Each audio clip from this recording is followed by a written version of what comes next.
Se on Otto Email Factorylta, terve! Tässä ravintolalle tarkoitetussa esittelyvideossa käyn läpi, kuinka Email Factory-järjestelmää voidaan hyödyntää sähköisten uutiskirjeiden luomiseen, esimerkiksi lounaslistan lähettämiseen, tapahtuman markkinointiin ja kaikkeen, mikä liittyy tiedotukseen. Olemme nyt osoitteessa www.emailfactory.fi ja kirjaudumme sisään testitunnuksilla.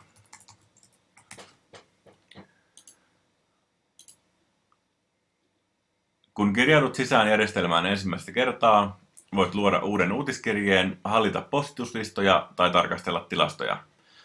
Nyt luomme uuden uutiskirjeen. Lähettäjänä on ravintola ja aiheena lounaslista. Siirrymme vaiheeseen 2, jossa luomme varsinaisen uutiskirjeen. Valitsemme ensin yläotsikon uutiskirjeeseen, jonka jälkeen alamme vetämään sisältöblokkeja. Näihin sisältöblokkeihin saamme liitettyä kuvia ja tietoa uutiskirjeestä. Yksi suosittu tapa, mitä ravintolat käyttävät, on, että tuodaan suoraan graafinen pohja järjestelmään, jolloin menu näyttää tältä. Toinen vaihtoehto on se, että käytämme tekstitiedostoa. Valitaan tuohon ensin pihvinkuva ja mennään Wordista hakemaan vähän tekstiä siihen seuraksi. Tuodaan teksti liittämällä se tuohon paikalleen. Tekstiä voidaan muokata paksuntamalla, kursivoimalla tai sitten sitä voidaan listata. Tekstiin voidaan lisäksi liittää www-linkkejä. Kirjoitan tähän linkin osoitteeseen www.ravintola.fi. Tuodaan tuossa vielä viestiin alaotsikko, missä on yrityksen osoitetiedot. Tämä blokki on ylimääräinen, poistetaan se tosta noin. Muokataan vielä viestin ulkoasua värien muodossa. Otetaan taustaväriksi vähän tuollaista punaista sävyä tosta.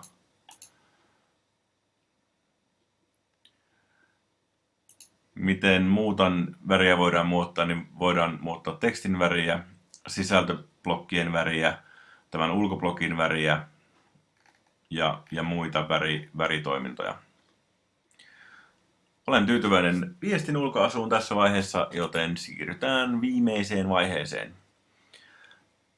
Tässä lähetysvaiheessa tarkistan viestin vielä kertaalleen läpi ja tänään lähetän sen lounasasiakaslistalle. Kun painan lähetä heti-nappia, viesti lähtee saman tien maailmalle ja voit lähteä jatkamaan töitäsi ravintolassa. Näytän, kun viesti on lähtenyt maailmalle, miltä tilastot vielä näyttävät. Tämä on testiviesti, joka on lähetetty 3 osoitteeseen.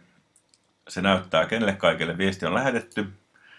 Jos sitä olisi avattu, kuinka monta avausta siellä on, kuinka monta peruttua tilausta on, onko toimimattomia osoitteita ja kuinka monta linkkiklikkausta kampanja on saanut.